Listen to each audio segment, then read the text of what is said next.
بناوی خوای بەخشندەی میهرەبان سڵاوتان لێبێت بەڕێزان لە بەرنامەی ئەمڕۆ قسە لەسەر بۆچوونی کۆمەڵی دادگەری کوردستان دەکەین لەبارەی چەند پرسێک لەوانە هەڵبژاردننی پەرلەمانی کوردستان دواخستنەکەی و هۆکار و دەرەنجام و لێکەوتنەکانی دواخستنەکەی هەروە دۆخی سیاسی هەرێم ئایندەی دۆخی سیاسی هەرێم هەروە پرسی موچە و پەیوەندیەکانیش لەگەڵ عێراق ئەم پرسانە بە میێنداری بەڕێز محەممەد حەکیم و تەبێژی کۆمەڵی دادگەری کوردستان قسەی لەسەر دەکەین. کاک محەممەد بەخێربێن سوپاسیان سوپاس دەکەین کە سەرەتا لەو دەست پێ بکەین هەڵبژاردننی پەرلەمانی کوردستان کەوا بڕیار بوو لە دەی 6 ئەنجام بدرێت بۆچی دواخرا یاخود چۆن دواخرا؟ بسم الله الرحمن الرحیم هەردیار بوو لە سەرەتاوە کە هەڵبژاردن دواخرێ جوڵەی سیاسی هەم سەرۆکایەتی هەم پارتی دیموکراتی کوردستان بۆ خۆی بۆ ئاراستەیە بوو کە ئینتخابات دوا بخرێ. من پێم وایە ئەوە ڕێکەوتنێکی سیاسیە لەگەڵ بەغدا ئەنجام دراوە و ماهێت و حەقیقەتی ڕاستیان دامەزراوی بەغدادیشی دەرخست. ئێمە ینی دوو ڕەوت لەناو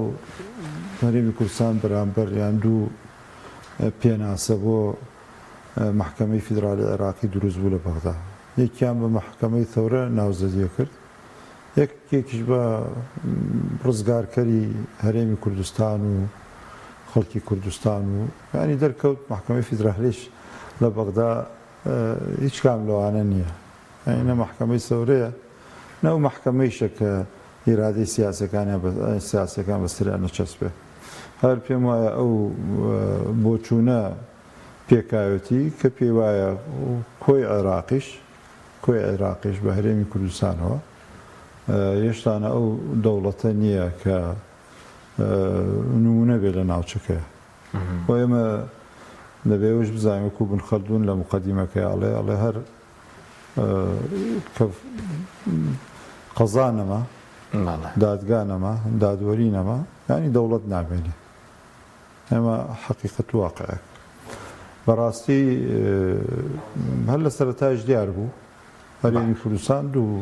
هەرێمە دوو پارچێ دوو زۆنە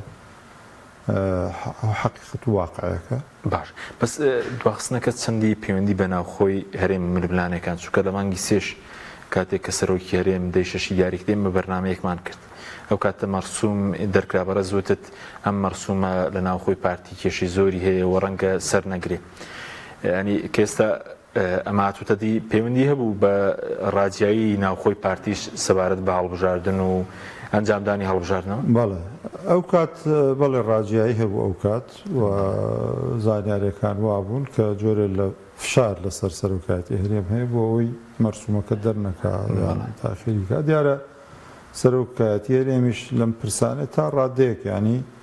تا ڕادەیەک لەوەی لە دەرکردنی لای کەم مەرسووم و دیاریکردنی ماوەی هەڵبژاردنە ینی وەک بڵێ بە ئەرکی یاسایی خۆی هەستا بێ و ڕۆژی بەڵبژاردننی دیاری کردووە 4 مەرسوومی دەرکردووە. ئەو کات ئێمە وازام لە بەرنامەیەکی جەنابتە باسمان کردمان ئەگەر ئەم مەرسوومەش ینی ئەم تاریخێش بە دەردێوەکانی تر نەچێت چوو و پێشم وایە ئەم ئالێتی تەعنەکە دوای ئیتفاقێکی سیاسی بووە. ئەگەرنا من پرسیارەکەم ینی ئەوە چەند مانگە ئەو محکەمەی فیدرالی ئەو بڕیارانی داوە نیە بۆ تەعنەکە لە 21 دووە بۆ تەعنەکە ئێستا ئەدرێ لە 5 مانگەوە 5 و 6 مانگ بووایە بۆ محکەمەی فیدرالی بۆ بەیانی داهان شەوێک سەر ئەمری ولائی دەرەکە. ئەمانە جێی پرسیارن ئەو مەمانگەێنی بۆ حەقیقەتەی کە هەر هێزێکی سیاسی پێی وابێ لێرە یان هەر هاوڵاتیەکی یان دەنگدرێک پێی وایە ئێرە فعلەن پایەکانی دیموکراسیەت و انتخاباتێکی شەفاف و ئازاد پەیڕەوەکرێ بە هەڵەدا چووە. هەرێمی کوردستان دوو زۆنە، هەر زۆنێ لەم زۆنانە کاربەدەستانی دەسەڵاتدارانی چەکدارەکانی نەیانەوێ هەڵبژاردن ببێ هەڵبژاردن ناکرێ. باش ناکرێ بەڵام ئەو کاتە هەڵبژاردن ئەشەرعێنن بە بڕیارێکی محکەمەی فیدرالی بەیان بە دۆخێ لە دۆخەکان ئابایەکی سیاسییان قانونی بەسەراکەن ئەگەنا مەبەست لێ ئەوەیە کە هەڵبژاردن نەکرێت ئەو دوێزە هەڵبژاردن هەر کاتێ لە بەرژەوەندی خۆیان بێ ئەیکەن لە بەرژەوەندیان نەبێت دوایە خەن و ئێستا هەرێمی کوردستان خودی ئەم قوارەیە ئەگەر لاوازیش ببێ لاواز هۆکارەکەی کردار و گفتاری کێن ئینە دوو هێزە سەڵاتدارن خۆی ئێمە و هێزانی تر نین وانە بەغداش هەندێک جار مراعاتی ئەو دۆخەکە ئەو دۆخە علاقاتی خۆی و وەزی خۆی و یان لە دەرێکی پێڵێن دەری عێراقیش لەسەر جابدانی انتخابات ڕۆڵی هەیە کاریگەری هەیە جا دەرێ زلهێز بیان ئەقلیمی بێ باشە بەس ئەوەی کە بەرەزوت دەم دواخستنە بە ڕێکەوتنی سیاسی کرابێ لە بەرامبەردا بۆ نمونە ئەگەر شیعەکان بێ یاخود وڵاتێکی ئیقلیمی بێت کە ئەمە کرابێ خۆ داواکاریشیان هەبوو وایە بێبەرامبەرە ئەم دواخستنە نا کاک ئەم تەماشاکە ئەم ناوچەیە کۆمەڵێ هاوکێشەی بەستێتەوە باش ینی هەر لە شەڕی ئیسرائیل و غەزەوە بیهێنەوە بۆ انتخابات هەرێمی کوردستان و بیبە بۆ شەڕی تورکیا و پەکەکە و بیبەرەوە بۆ خوارەوە بۆ میلیشا شیعەکان و لەولاوە لەگەڵ خەلیجا ڕەبتیدا کۆمەڵی هاوکێشەی بەسێتەوە ئەمڕۆ هەرێمی کوردستان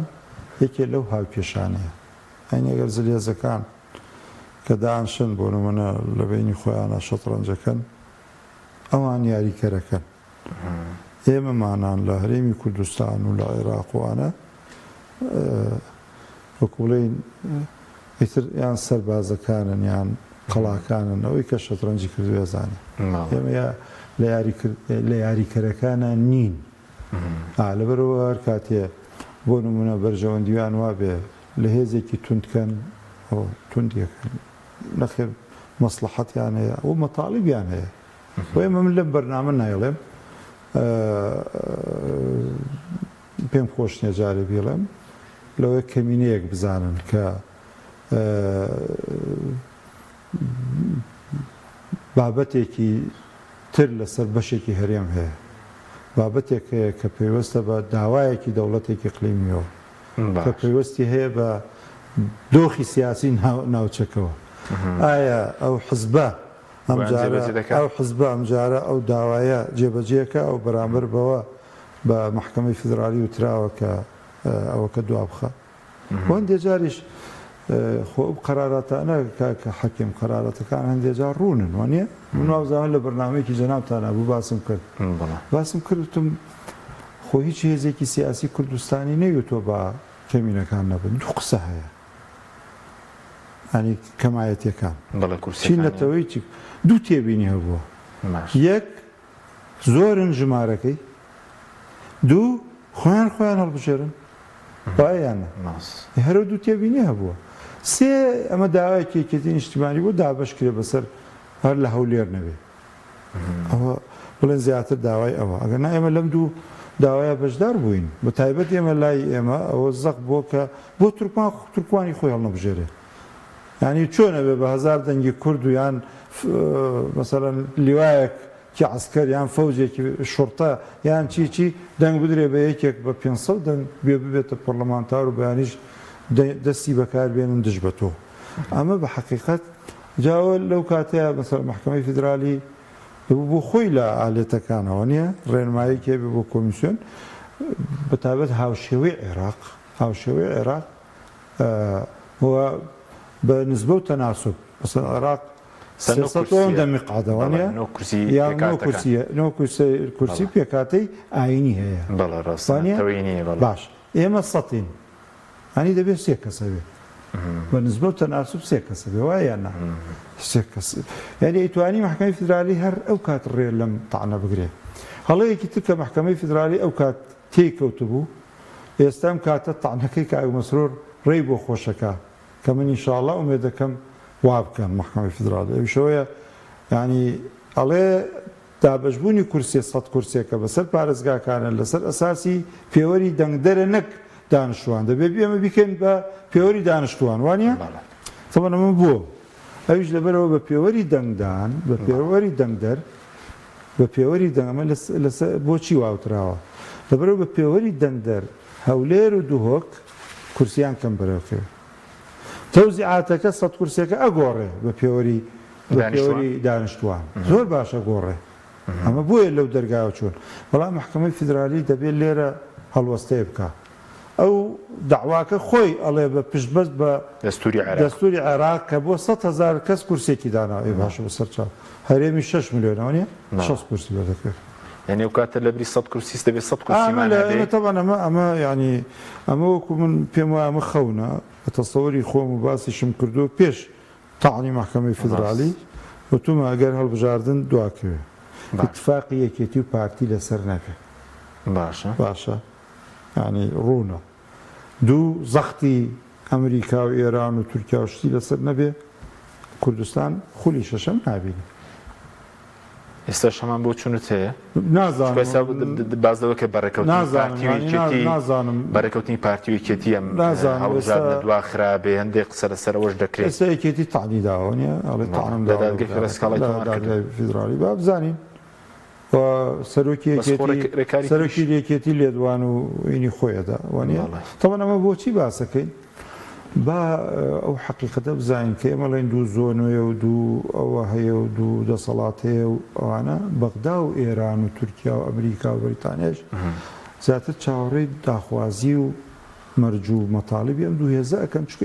ئیشی پیانە باش ئیشی پیانە لە ناوچەکە من جارێک کێش وتوە ئەم دوانەیە لە هەرێمی کوردستان بەرژەوەندی نێودەوڵەتی لەسەرە باشە بەس ئەوەی کە پێوەست بوو سەدانەکەی نێچیروان بارزانی بۆ ئێران هیچ پەیوەندێکی بە هەڵبژاردنیشەوە بچووکە دەڵێن ئێرانیەکان کۆمەڵێک داواکاریان هەبوو بێ لەوان نێشتنی بنکەی مۆساد ئیسرائیل لە هەرێم ڕێکەوتنی ئەمنی تایبەت بە هێزەکانی ڕۆژهەڵات وە کۆمەڵێک پەیوەندی دوو قۆڵی و بازرگانی ئەوانە پەیوەندیشی هەیە بە مەسەلەی هەڵبژاردن من تەسەوەرم وایە خوێندنەوەی خۆم وایە هەڵبژاردن پێش چوونە ئێران لەوەیە چوونە ئێرانەکە ئەنی خزمە دوای ڕێککەوتنێکی سیاسی کرابێ لە بەغدا ئەنی چوونە ئێرانەکە دوایە احتیمالە ڕاز بێ زۆر باسی هەڵبژاردن نەکرابێ بەڵام پێشتر لێرە کراوە پێشتر لە بەغدا کراوە ئێرانیەکانش تێدا بەشدار بوون ینی سای چۆنەکە هیچ بڕیارێکی سیاسی لە عێراق نادرێت ئێران و ئەمریکای تا بەشدارنەبە بە تایبەت و دوولایە باشە ئەو لای ئێران علاقەی میحوەری ناوەندێتی علاقەی بە تایبەت ئێران تورکیا ئەمریکا بەریتانیا بە هەرێمی کوردستان بە دوو حزبەوە ئەمنیە ئەمنی و سەربازیە لە سەروی هەموو شتێکەوە دەبینێت پرسە ئەمنی ئەمریکان لە سەروی هەموو شتێکەوە بەڵێ هەم ئێران و هەم تورکیا داواکاری ئەمنی زۆریان لە هەرێم هەیە لە هەردوو لە بەڵێ ئێستا مەتاری سلێمانی دانەخراوە چێ داواکاری تورکیا لە یەکێتی بڕێک بکە 150 بکە مەتارەکە کرێتەوە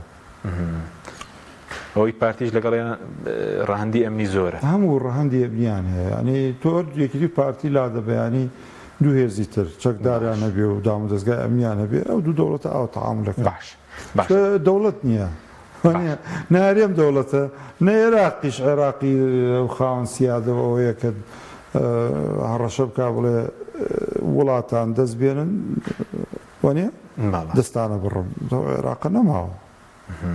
باش بەزۆکو ئەوەی کەوتت هەڵبژاردن بە ڕێکەوتنی سیاسی دواخراوە کۆمەڵی دادگەری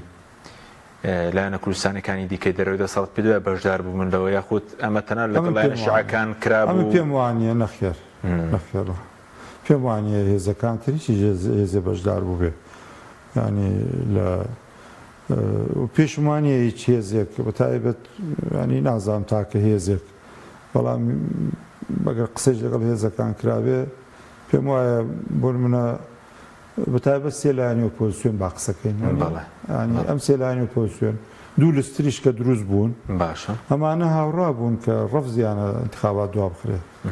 دوو هێزەکە دوو لستەکە لستی تازەن خواپایان هەڵبژاردن بێ بۆی خۆ بسەلمێنن سێ لایەنی ئۆپۆزیسیۆنیش هەر سێ لایەن تاکیدیان لەسەر انتخابات کردوێتەوە لەگەڵ هەر کەسێک ئەگەر قسە کرابێ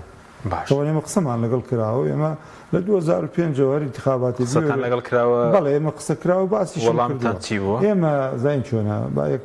شت بڵێن ینی کۆمەڵی دادگەری لەکوێ لێ بپرسن 4 ساڵێکە 4 ساڵێکە انتخابات بێ دواکرێ دژی دواخستن دژی دواخستن باشە ئەی هیچ دەکەن وەکو جوڵەی سیاسی بێ ئەچەندە بڵێن بریارەکەی دادگە بۆ هەمان مولوزەمە کێسەکارەکانی کۆمیسیۆنی بۆ هەڵبژاردننی پەرلەمانی کوردستان بە تەواوەتی ڕاگرتووە و دیارە لە 10 هەڵبژاردنەکە ناکرێت هیچ قسەکراوە لەگەڵ لایەنەکانی بڵێن دەرەوەی دەسەڵات و توێژ و ڕاگۆڕینەوە هەیە بۆ هەندێک ڕاگۆڕینەوە هەیە هەندێک ڕاگۆڕینەوە هەیە و هەمووشمان لەسەر ئەوە کۆچین کە انتخابات دوانەکرێ و لە کاتی خۆی بکرێ بەڵام دواخرا ئێستا دەبێت بێتە سەر سوورەتەکە ئایا انتخاباتەکە دواخستنەکەی دوای ئەوەی محکەمەی فیدرالی تەوان دوای دێت وانە لە سکاڵەکەەوە بەس ئەم بەڵێ دوای لێ کۆڵایە چی بڕیارێکەدا ئایا گۆڕانکاریەکە لەو 100 مەقال جارێ 100 مەقالەکە کاتە ئەوە دەرچەیەکە بۆ تان لێدان پێم وایە ئەم جارەکە دەستکاری نەکە ئەکرێ خەڵکێکی یاسانازیان حزبێکی سیاسی بۆ خۆی تانەی لێدا بڵێ جا تۆ بە پێی دەستور 100,000 نەفرێ بۆ کوردستانت بۆ بە کوردستان لێ ئەو 100 کورسیت بۆ دیاری کردو لە قەراری خۆتا ئەو خلافی دەستورە تۆ دەبێت بە پێی نسبەی سوکان وانە کوردستان ئەو پەڕی 6 میلیۆنە 6 کورسی بۆ دابنە ئەو کات دەزانانی چێکا حەکیم ینی تۆ هەر لە ڕێوە جارێت 48 میلیۆنی مێنێتەوە جارێکی سێ حیمایان بۆ دانن چل شوقا ئەمێنێتەوە تۆ تەماشاک بارگرانی بەڵێ جا ئەو مەصرف و وەفد ناردن و وەزای چی مەصرفێکەکرێ هەموو ئەمانە کەمەکرێتەوە تۆ خۆت وەکوش بۆ چوونی خۆتان پێدان باشە سا کوردستان پێویستی بە 6 کورسیەک دەبێت بەڵێ ئێمە حەقیقەتەن من دوسێ جار کە هەبووم و پێشنیار وەرگیراوە بۆ ئەوەی کە ڕەشنووسی دەستوری هەرێمی کوردستان من هەردایم تاکیدم لەوە کردوێتەوە کە هەرێمی کوردستانی وەکو عێراق 100,000 کەس و کورسیەک باش بە سەبارەت بە وادەیەکی نوێ هیچ سێکراوە لە بینی لایەنەکان بە یاخود سەرۆکایەتی هەرێم هیچ قسەی نەکراوە ئەی سیناریۆکان چی نێستا ئایا لەم ساڵ من تەسەوەرم وانە لەم ساڵە انتخابات بکرێ لەم ساڵ ناکرێت باسی مانگی دەکرێت من لە بەرپرسێکی کێتم پرسی باشە وتم ماوەت دواخرا ماوەدێ دیاری کرا باش ئێوە بەشدارە بنیانە تۆ ئەم پرسیارە ینی بۆ نمونە کۆمیسیۆن ماوەت دواخرێوانە کۆمیسیۆن دیسان دەرگای هەندێک شتەکاتەوە قایمە وەرگرتن وانە باشە ئەگەر یەکێتی ئەو کات دیسانەوەی شوکو پارتی قایمەی تەقدیم نەکردو ئەوەی نەکردەوە ئەوش معنایەوەیە کە انتخابات محاڵە بکرێت چکە نیوێ کوردستان تێدا ناکرێت خۆی ئەو کەس دائیمەن لەو کەسانە قسەی حەقیقەتی سیاسەتی حزبەکان وەرگرە کە قسەی تەواوەکەن ئێستا ئەو یەک دوو مەسئولی پارتی وتیان ئێمە نایەڵێن سونۆق دابنرێ جێبەجێ نەکرد بەڵێ ئەوانەوتە بێژی پارتی نین بۆ نمونە ئەو بەڵام هۆ واقعی پارتیان وت کە هەر حەکیم معقولە انتخابات دەی 6 بکرێ و پارتی لیستی نییە و کاندیدی نییە ئەخە چۆن ئەو مەدرسانە سەر ئەی باشە لەم بەریجا ئەم بەریجا سوڕاوەتەوە ئەم بەر ئایا بڵێن دەی انتخابات دیاری کرێ شێتی نیشتیمانی پێی وابێ ئیجا 7-0 دەست پێکە جارە نەویدە یانزە بە وانە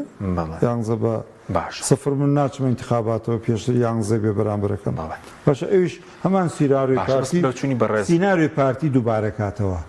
ئەو کات انتخاباتەکرێ لە هەرێم کە لە دێگەڵەوە بەملاوە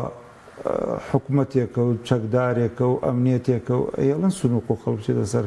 ئەوەی دەنگدان کاک حەکیم گیان لەبەرەوە ئەمساڵ بۆ لەبەرەوەی مانگی 7 کۆمیسیۆن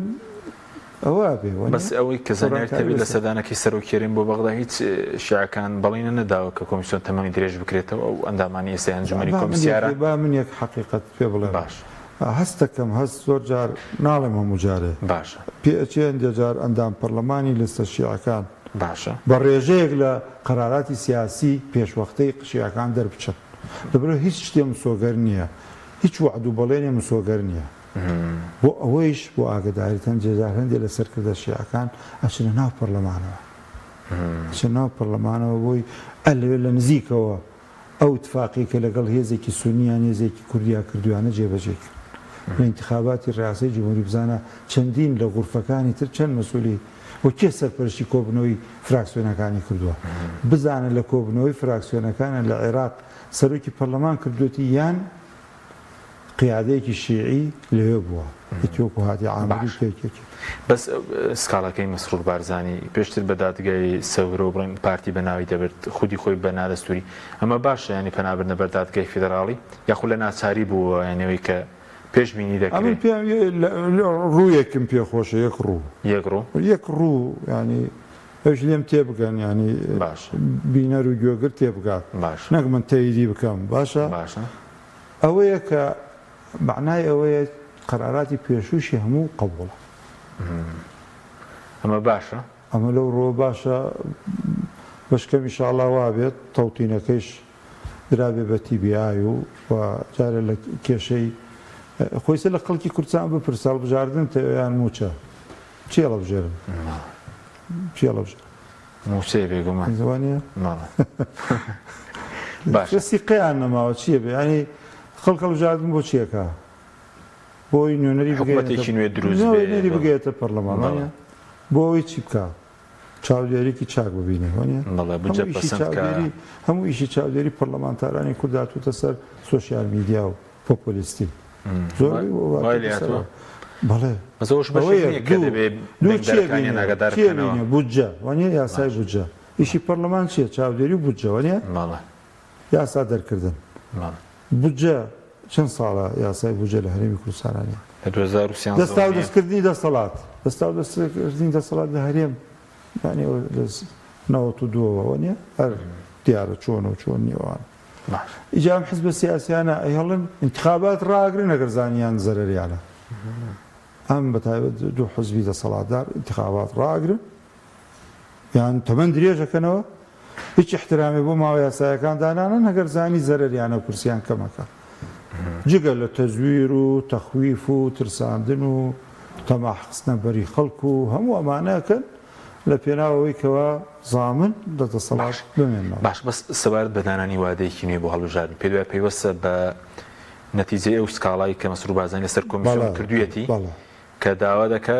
هەم بە پێی دانیشتوان کورسیەکان دابەشکرێن هەم کورسی پێکاتەکانیش بڵێ محکومەی فیدرالی دابنشێ باشە و بچێتە تەفسیری تانەکە ئایا کورسی کۆتاکان بە کێوتیەدا ئایا لە زمنی سەتەکە یان ڕاستکردنەوە بۆ قەراری پێشوویەکە و ئەیخاتە سەر سەتەکە ئایا تەوزیعی جوغرافی بۆ ئەو کورسیەکان ئەکا بەشی سلێمانی لێدا بۆی دیسان تەوانەگەر مەبەستیان بەقایش مەبەستی بە ئینتیخابات نەکرێ ئەم جارەیدا بە پارتی وەک جاری پێشووی لێکاتەوە بۆ یەکێتی تەعام بکە ئەوانیش ماوە من پێم وایە بەغدایش ئەو وەزعی پێخۆشە پێخۆشە چۆن پێشتر ساڵانی پێشتر باشە کە مام جەلاسەر و کۆمار بوو کە کورد نەختێ ئەوە بوو بڵێن عیلاقاتی چاکتر بوو لێ شەڕیشی ئەو سونە هەبووە نیە ئەو کات کورد دیزاینکەرێکی سیاست بوو لە بەغدا وانە ڕۆ عەکس بۆتەوە ڕۆ عەکس بۆ تەماشا هەرێمیان وا لاواز کرد ئەم برادرانە ئەمڕۆ بەغدا تەحەکوم بە هەرێمەوە کە جارە بەرە فرسەتێکە ئەوان هەرێمێکی بێ پەرلەمان بۆیان باشترە و تانە لێدان لەسەر شەرعێتی حکومەت و سەرۆکاتی هەرێمیش دێتە پێشەوە باش احتیمالە تانەیەکی تر بێت تانەیە کە هەرێمێک پەرلەمانی نییە هەرێمێک حکومەتی بەسەر چووە ئەمە مخالفی مەوادی دەستورە واتە پایەکانی هەرێمێک لە عێراقی فیدراڵدا ئەوەیە دەبێت پەرلەمانی هەبێ و ئەمەی هەبێ ئەوانە ئەوانە هەموو بەسەر چوون لەوەیە تانەیەک بدرێتە محکەمەی فیدرالی لەوەی ئەو کاتە وەرەقەیەکی فشار بێ لەسەر هەرێم کە هەر خودی هەرێم بکەوێتە ژێر پرسیارەوە باش بەس ئێستا دەسەڵاتی هەڵبژاردن بێ نەوت بێ هەنارێکنەوەی نەوت بێ موچە بێ هەمووی چۆتە لای بەغدا بەڵێ پەیوەندی بە و دۆخە سیاسیەوە کە لە هەرێم حتمەن ئەمڕۆ کۆی پرۆسەی ناوچەکە باشە ئەوەیە ئەمە ئەەکەم چیم بۆکەی خۆ ئاوایە باش بەس پێ دوایە دادگای فێدراڵی هیچ پێداچوونەوە بکە بە کورسیەکان بێ یاخود پێ کاتەکان پێش قسەیەک هەبوو لەو 100 کورسیە 5 کورسی بدرێ بە پێکاتەکان بەڵام بە مەسیحیەکان ڕوونتر بەڵێ من یەکێک لەو قسانەی کە بیستو بووم دوایی کە کردم هەندێک خەڵکی نەزان کۆمنت و شتوانەوە ئاوا گاڵتەیانە کرد ئەوەیە لەو 100 کورسی 5 کورسی بدرێتە پێکاتەی ئاینی پێکاتی یاین بەڵێ ئەگەر محکەمەی فیدرالی نازانیان ئەوانش تەسلیمی ئیرادەی سیاسی ببن ئەو کاتە هەموو شتێکی ئەوانش بازاڕی بڕیار بدەن ئەگەر نا تورکمان بەپی دەستوری عێراق ناکرێنیان بنێ چکە قەومێتن ناکرێ کورسی کۆتایان بدرێتێ لە کوردستان ئەرمەنێکی شەبوو یەک ئەو کاتە لەوەیە ئەگەر بیانەوە ئەم کاتە تەوازنی ڕاگرن مثلا 100 کورسی 5 لەو 100 جا ئایا 100 کورسی هێڵنەوە یعنی کەنە 60 کورسیارێک بەس وەکو پێشبینی خۆت ینی وادەیەکی نوێگە دابنرێ دەبێت ڕێکەوتی سیاسی بکرێ وایە ڕێکەوتی سیاسی ئەو کاتە وادە دیاری بکرێ ینی یان لە قەراری محکەمەی فیدرالی خۆی داواتەکە دیاری دەکرێت یان دەسەڵاتەکە دەدرێتە سەر و کێرم پێشبینی دەکەی بچێتە ساڵی داهات و من پێشبینیم وایە ئەگەر بکرێ کۆمەی کە ماڵ ساڵی داهات و کاک حەکیمەی کە ماڵ لەسەر ئەگەر بکرێ باشە ینی بچێتە ساڵی داهاتوو لەگەڵ هەڵبژێرنی پەرلەمانی عێراق احتیمالەوەیەکێ لە ینی ئۆپشنەکان بەس قسە لەسەرەوەی هەڵبژێرنی پەرلەمانی عێراقیش بخرێت نازان دوای بڵێن ڕەمەزان مانگی 5 و ئەوانە پێش بخرێت پێش وەختە هەڵبژێرنی پێش وەختە دوور نییە دوور نییە چکە ململانەیەک لە نێو هێزە شیعەکان هەیە بۆ لادانی ئەوە سودانی سودانی و ئەمڕۆ بڵێن قسە و باسێکەیە کە مەرجعێت بە سەدری و تۆ بگەڕێەوە عملی سیاسی باڵە ئەوەی شەیە ئەم پیان وایە کە ئەمانەی سەر لە دەسەڵاتن لە شیعەکان فەشەلیان هێناوە دەیانەوێت بەشەکەی تر واجیە شیعەکەی تر بێنە مەیدان بەشکەم ئەوان نەختێ ڕووی پرۆسەی شیعەتی و سیاسەتی شیعە لە عێراقا سپیتر بکرێت بە سوودانی بۆچی لادەن پێویستە بەوەی کە ئیشوکاری باشی بۆ خۆی کردەوە بۆ خۆناغیدات و وەڵا هەندێک خۆی کاندید بکاتەوە یاخود پێویستە بەچی ئەوە حەقە پەرلەمانتارانی کورد باش ینی بە چاوەڕۆنیمان بکەن لە من کەم وایەوە ببینم ینی مەسە ئەدای سوودانی چۆنە تەقیمی کەمە لە تەقیمی کوردەکانە بۆ سوودانی کەمتر وایە ببینم بەڵام قسەی لەسرە ینی ئەوانەی کە ینی قسەی لەسرە خزم و کەسبکاری خۆی داناوە مەسەڵەن برایەکی ینی ئەو قسانە هەن ئەم قسان چان ڕاستە من نازیشی من نییە بەڵام ینی مەوەستمەوەی لە ناو شیعەیە جوڵەیەکەیە کە سوودانی کە ئینی دووەم خولی دووەم وەرنەگرێتەوە خۆلی دووەم وەرنەگرێتەوە بەس خۆشی کاری بۆ کردووە ئەو ئینجاز بۆ سەردانەی بۆ ئەمریکا هاتنی ئەردۆغان بۆ عێراق تەماشا کە سوودانی ئەوەی ئێمە بین ئیشی کردووە حتا لە بەغدا جوڵەیەکی لای کەم عەمرانی دەست پێ کردووە بەڵێ ئەو خواستەشی هەیە جارێکی بێتەوە لەگەڵیانە کوردیەکانیش بەشێکی پەیوەندی بە نەرمی پەیوەندی بەوەیە کە لەگەڵ سەڵاتدارانی هەرێم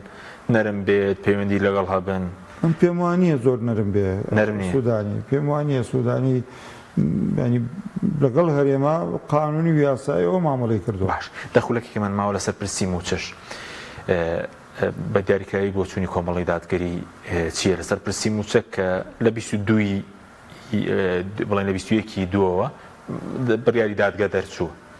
لەسەر پرسی موچە وڵای تەواوت من نەموت پێم وایە قسەیەکم کردوتم ئەم سکاڵایە بۆ محکەمەی فیدرالی معنای غێری مباشری ئەوەی شەتا کە بە قەرارەکەی تری تەوتینی موچەش دەبێت ڕازی بن لەبەرەوە ینی گفتوگۆی شەیە گفتوگۆی شەیە و پێم وایە جۆرە لە ڕێکەوتنی شەیە تەوتین لە ڕێی TBI بکرێ و TBI لەگەڵ ینی هەژماری من بخرێتە ناو TBI نەک TBI بخرێتە ناو هەژماری منەوە مەڵێ ئەو باشە بۆ موچەخۆران موچەکە ڕاستە و خۆ بدرێت چاکە بەڵێ چکە TBI ئەو کاتە ئینێکی فیدرالیە وانە بنکێکی فیدرالیە بەڵێ ینی لەم گرفتەش نەجاتمان بێ ئەو بچێتە سەر سکەی خۆی قەزەی موچەی موچەخۆران بچێتە سەر سکەی خۆی ئەمە لێکەوتەی جگەر لەوەی کە موچەکە زوو بدەدرێت لەسەر بازار لێکەوتەی سیاسیش دەبێ بۆ قۆناغیدات وەگەر موچە بچێتە لە خزمەتی گۆڕانکاری لە پرۆسی سیاسی ئەمە دای باشترین فرسەتە بۆ کورد بۆ خۆی بۆ یەکێتی و پارتی ئەنی ئەوان کە تەعاملیان لەگەڵ بەغدا زیاترەوە ئەوانە ئەنی و کاتە موچە نابێتە وەرەقێکی فشار لە بینی حکوومەتی عێراق و حکوومەتی هەرێمی کوردستان ئوسوڵی خۆی وەرەگرێ وەکو چۆن موچە خۆرانی بەسرە تکریت ئەمە ئەنینی خۆیان وەردەگرن لای کەم موچە تأمين كاك حكيم حتما باس ما كردو وبرلمانتار وخلق وشو الاعلام باسكري بس كبتر تشكخريت سري باشا خلق خنيب ولا العراق بچي تماشاك هر كسي دانا مزرابه خاون عائله به گنج به ايشي نبي يعني ايشي نبي دو شاعتنا آسان العراق شت تزوير كردن 400 500 هزار معاش ورقريه لتاوديري كومالاتي بالله حوت صنف ورقرين يحكي مثلا هر گنج يعني من لو منطقه كركوك ودوزو منطقه نازانم منطقه جناكوك والله خوش خلقي ناس والله زور كاس ناسم او يكردو والله بس ده هريم خو تاوديري كومالاتي بس كمان دامي تاع يعني ترهم بردراوه نا استخدمته بس توطينك يعني تو امريكا هي زامنيكي اجنا كومل امتيازات العراقيه هريم لي محرومه يعني هو وك خوي لقلو دام بريرا كده كيف لو خوي زي كده بانك حكمي به بالا شو ام بي متماني كده بانك وهجماري منه خلق متمانين يعني خو زانن خلق كاك حكيم لها مش بقمانه لما اقراني هولي بقمانه بالا حقيقي خوشيتي والله من عندي هولير ومن عندي خلقي هوليرين بيني يعني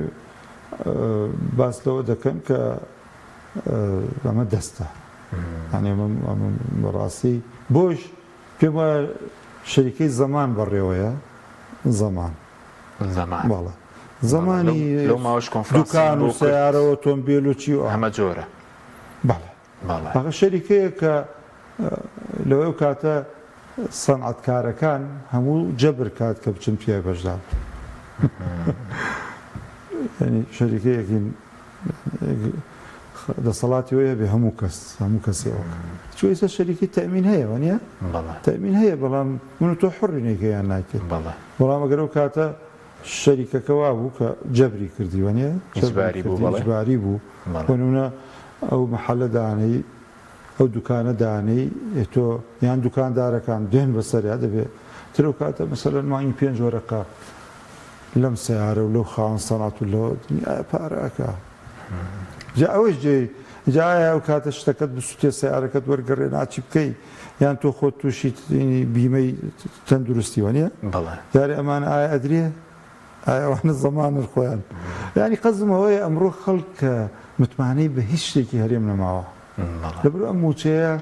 او تفرموا بايكوت لسليمان هم دسي فكرونيا بس ضروري كمحاولة استاذ صلاح داراني هرم زودس كان بو بانكي كنا في برايدات كيف ترى وداتنا خوش كداو كاري عراق بونارني مش هادو كي جيب كربوي بيانو كان ببر والله ترى هرم بلين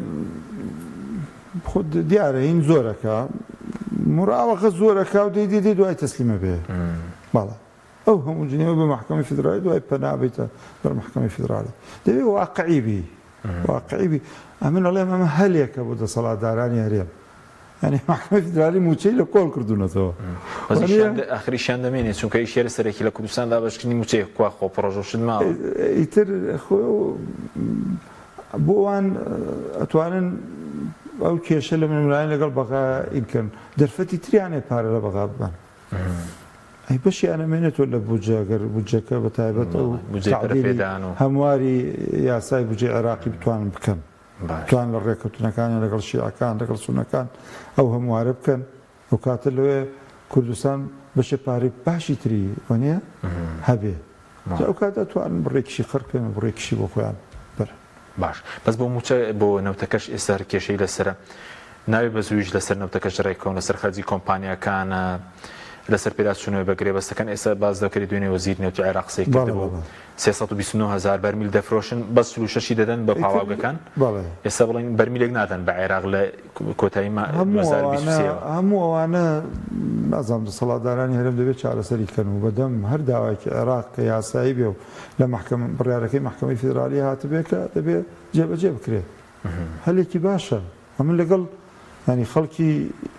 ينقسم كردو هلا حكومتها قسم كردو لنا وانشا ڕایەکی باش هەیە خەڵکە شارەزاکەیان ئەڵێ هەلێکە بۆمان هاتووە بۆچی ئەم عنادیە بکەیت باش دو پرسیارم وەکو کۆمەڵی دادگەری ئێستا کاڵبژاردن ناکرێت ینی چی دەکەن بۆ کار و پرۆژەتان بۆ بارودۆخی سیاسی بێ هاوڵاتیان بێ ئەمە بمانەی وەستانی بۆ نمونە ئێمە داکۆکی لەوەکەین کە ینی ئەنجامدانی هەڵبژاردن و محکەمەی فیدرالی بەپەلە کۆبێتەوە و بزانین بەچی ئەگا نەتیجەی ئەم هەڵبژاردنە هەرێمی کوردستان باش بەرداوام دەبن بۆ خۆتان بۆی کە بڵێن فشار دەکەن بۆی وادەیەکی نوێ دابنرێ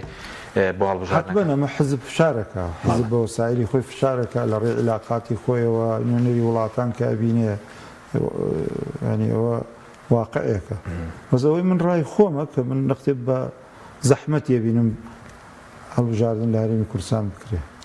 ئەگەر پێم مەڵێ اتفاقی هەردوو لایەن ببێتەوە ئەگەر بکرێ ئاسانە اتفاقە سیاسیکە بکرێ هەڵبژاردنەکەش ئاسانە ئاسانە چکە و کات هەردوو لایەن ڕازیە بن بەو یاساوانە محکەمەی ئەو کاتێش زۆر وڵاتانوانە زۆر گویان لە ڕای حزبەکانی تر نییە لەم لایکەم لەم قۆناغی ئەی بۆچی دەوترا زە فشاری نێو دەوڵەتی زۆر هەیە بۆ ئەنجامدانی هەڵبژاردن شتیوە هەبوو یان هەردەنگۆیە ئەم شتانە بن پێم وایە بێزە نێو دەوڵەتەکان ئەقلیمیەکان دوجار مەساڵحی خۆیان هەیە ئەوانیش لەگەڵ ئەم حزب و ئەو حزب تا بەدەردوو حزبی دەسەڵاتدار ئەوانیش دوجار ڕایەمانە لە بەرچاوەگرن بەتایبەت پێداگیرێکی ئەوان کە زەرەری بۆ پەزەکانی وڵاتانی ئەقلیمی و زلهێز دەبن زۆرینی نییە زۆر باکی نییە ئەمریکا چی باکێتی لێرە انتخابات بۆ انتخابات نەکرێت چی نێکێتی بەس چییە هێوەربوونەوەیەکێوێت تا انتخابات دەکرێت بۆ نمونە نایەوێ لە ئیعلامی ئەمریکا وا بڵاو بێتەوە کە عێراق موچە نادا بە هەرێم لەبەرۆ ئاگداری پێشەوەی سوودانی بچێ یان کە کاک مەسعود چوو ئەمریکا ڕۆڵێکی هەبوو لەوەی کەوا ئەوە بدرێ ئەوە بکرێت ئێجا دوو جارە سەفیری ئەمریکا لەگەڵ محکەمەی فیدرالی لەگەڵ ئینادانشە بڵێن دەسەڵاتی دادوەری عێراقا لەگەڵ فایق زێدان وەنیە بۆچی دانشێ دانشێ مثلا هەم کورسی کاتەکە ینی ئەویش مثل هەوڵێکەدا جۆرێ لە هودووی ئەوێ لە منتیقەکە حتا لە شەڕی حەماس و غەزە بایدن قانجازێتی کە چی بێ کۆتایی پێبێ کۆتایی پێبێ لای کەم تا ئەم انتخاباتە چکە لە ئەمریکا کاریگەری جێی خۆیەتی بەڕاستی هەڵوێستی زانکۆکانی ئەمریکا قوتابیەکانی بەڵێ بنرخێنرێ وڵاهی هەڵوێستی ئەوان و هەندێک لە هاوڵاتیان و ڕێکخراوەکانی دەوڵەتانی ئەوروپی زۆر لە هەڵوێستی ئەم وڵات ئەو هیچ وڵات حتا لە شعوبی عەرەبیش بەڕێزتر باش وەکو دواوتە گەشتێکیش مابێ نەکردنی هەڵبژاردن زیانی دەبێت سەکە حکوومەتەکە ماوەی بەسەر چووە پەرلەمان نییە جوونی پارێزگات نییە لێکەوتەی دەبێت لە داهاتوودا کاک حەکی من پێم وایە دۆخی هەرێم ینی لە قۆناغێکایە ئەو قۆناغی زەرۆ شتێک تێپەڕاندووە کابرا عەرەبە لە بایە مخەڵەس ینی بەگە فریایی دەکەون کورد بۆ خۆی تەبایەکی نێوخۆی بەسەر ئەساسی احترامی یاساکان و ماوە یاسایەکان ئەگەر بیەوێ کورد بۆ خۆی ببێ ئیسەش دەرفەت هەیە ئەم لە شتێ داوزێ و لە شتێ و فعلەن ئەم دروشمانی کەوترێ بڕێکی باش جێبەجێ بکرێ ئازادی و دەستاوەسکرین دەسەڵاتمان سەمانە ناکرێ سوپاسان دەکەین بەڕێز محەممەد حەکیم تەبێژی کۆمەڵی دادگەری مادومان کردی سوپاس بەوەی بینێرانی بەڕێز سوپاس بە هاوکارانم خواتان لەگەڵ